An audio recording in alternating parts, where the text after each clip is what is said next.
Hey, welcome back YouTube. Shane here with Lone Wolf Survival, and we're out here in beautiful Wildcat Campground area, home of our Wilderness Survival School. And today we're going to be talking about some alternative hunting techniques and some tools that you can use. Today we'll be reviewing slingshots, the different types, the pros and cons, the good ones, the bad ones, the different types of ammo, and then what you can actually take with the slingshots. And I'll be showing you a couple different techniques that you can use. And Dan and Paul today will be reviewing blowguns, also for small game hunting, some of the different types of ammo and some different techniques that you'll be using as well when you're hunting small game. So thanks for joining us, and I'm going to turn it over to Paul and Dan now, and they're going to talk about blowguns. Hey YouTube, this is Paul. Hey everybody. And Dan with Lone Wolf Survival. Today we're going to be covering a couple of primitive hunting techniques for smaller game. Later we'll be covering wrist rockets, but for now we're going to be covering blowguns. These are things you can get with a minimal investment. It's not going to take up a whole lot of your pocket. So the fact of the matter is they come in a lot of different sizes, shapes, different methods for it. What we go for is about a 3 foot. So it's not going to take up a lot of real estate in your backpack. It's something you can carry pretty easily. So I shoot with a standard. There's pretty much nothing to it. Loads in from the back. You got your sight in the front. Paul has a little bit different of a setup. He's going to show you. Hey, so I got mine's a breech load. I've got a chamber here. Load the dart in from the back. Push it up. Ready to shoot.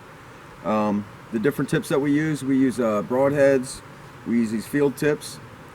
We use blunt tips for knocking small game out of the tree. These things are really good for rabbits, squirrels, snakes, birds, other small game. Another great thing about these things is you're actually not going to scare off everything within about a mile radius. They tend to be pretty quiet, so you're not going to take down a deer, but you'll definitely feed yourself at night. So we're about to cover a couple of different shooting techniques, breathing techniques, things like that. Alright, so basically there's a couple of different ways you can go about this. If you want to take your time and really dial it in, the goal is to come up, and as you're aiming at your target, you are breathing in your breath. So your goal is to, when you're lined up with it, to have your full inhale and then blow out all at once. You can actually get a lot more velocity than you think you can out of these things. What you're going to do is, when you bring it up and get right about to where you like your target, you're going to focus on the target, and you will actually get double vision and see two different blowgun barrels. That's how you're going to gauge your center. You want your target to be in between the V of your two blowguns, and you're going to aim just a little bit low. Once you get used to shooting like that and seeing where your dart's going to hit, you can dial in how you personally shoot to how you aim. Paul's going to demonstrate.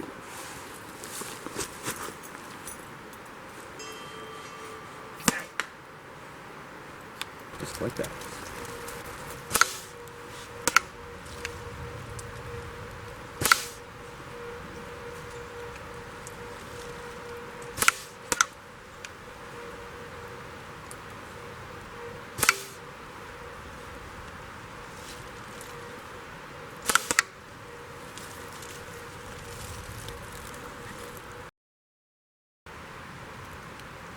Alright, so what we're looking at here is about a 4-inch spread between me and Paul at roughly 10 to 12 yards.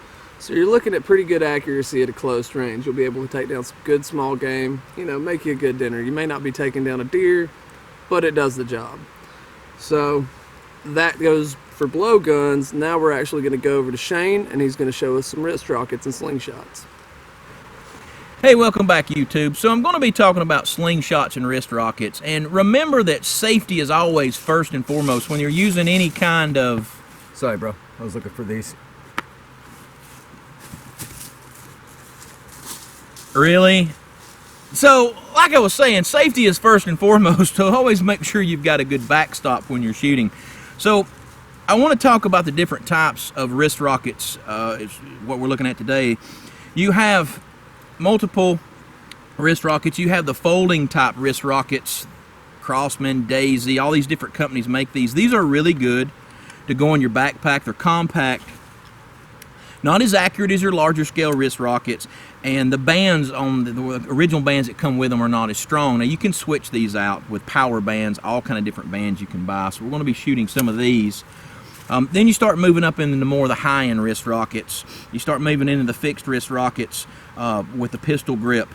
This is actually one that Crossman makes. Barnett makes wrist rockets. This is a high-end. This is a Duck Commander. This is a Zombie Hunter Barnett with a power band on it. Also has a sight on here. So all these different types of wrist rockets that you can use. Then I want to talk to you about the real high-end wrist rockets. And this one is one that I picked up actually at a prep show. That was kind of funny story. It was actually on clearance. I paid $15 for it. Worst wrist rocket I have ever picked up in my entire life. These retail for about 200 bucks. It come with a whisker biscuit. It come with an arrow, with a flashlight, a tactical wrist rocket. The bottom unscrews. It's got a compass in it. It's got a little place for extra ammo. The problem with this one is it's very uncomfortable to shoot, and this is about the third band that we've put on here. So don't think that you have to go out and spend a lot of money on one of these in order to get something that's accurate. So that's kind of layout. We're going to shoot each one, and then I'm going to talk to you about ammo real fast. And you can buy the Slingshot ammo like you can find in any of the sporting goods stores, Walmart, or you can go to your local dollar store and buy glass marbles. These are really great for hunting small game. So when we look at wrist rockets and we think about what we can actually take with it, squirrels, rabbits, birds, things of that nature, you're going to have to work on your accuracy. You're going to have to make sure that you maintain these things. You're going to have to make sure that the band itself doesn't get dry rotted, as well as the band on the back.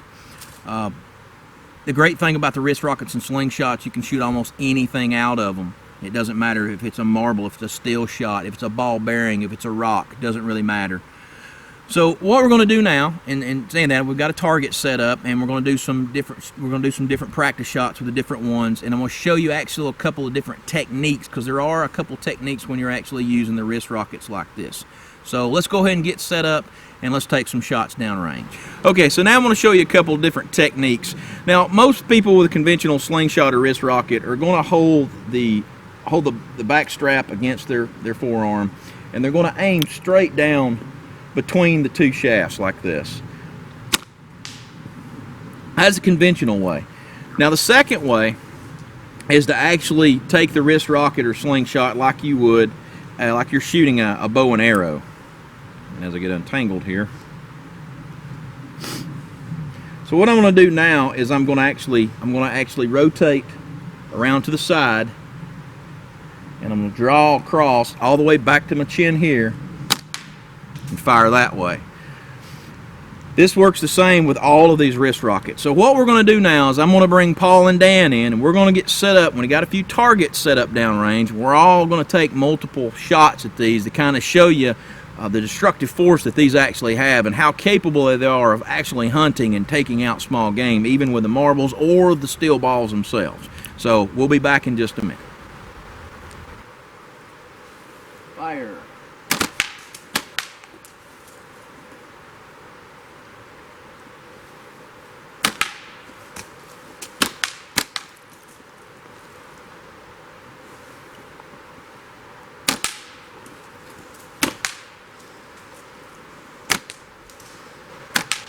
Okay, so we've had a couple different targets set up, had a couple monster cans of Mountain Dew bottle, and you can see the destructive force on what one of these slingshots can do at about 30, 45 feet.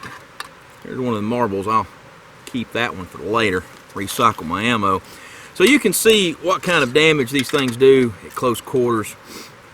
And the different types, it's just pick what's best for you, what's best for your hand, what fits, what's comfortable. You may have to try a couple out. These are really inexpensive. Like I said, it ranges anywhere from $12 on up.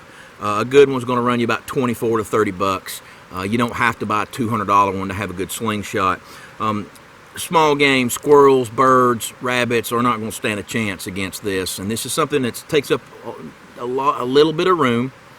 Not a lot of weight to it. Goes in my pack, and I can take this anywhere I need to go. So this is a really good alternative to carrying a rifle or a bow or something like that.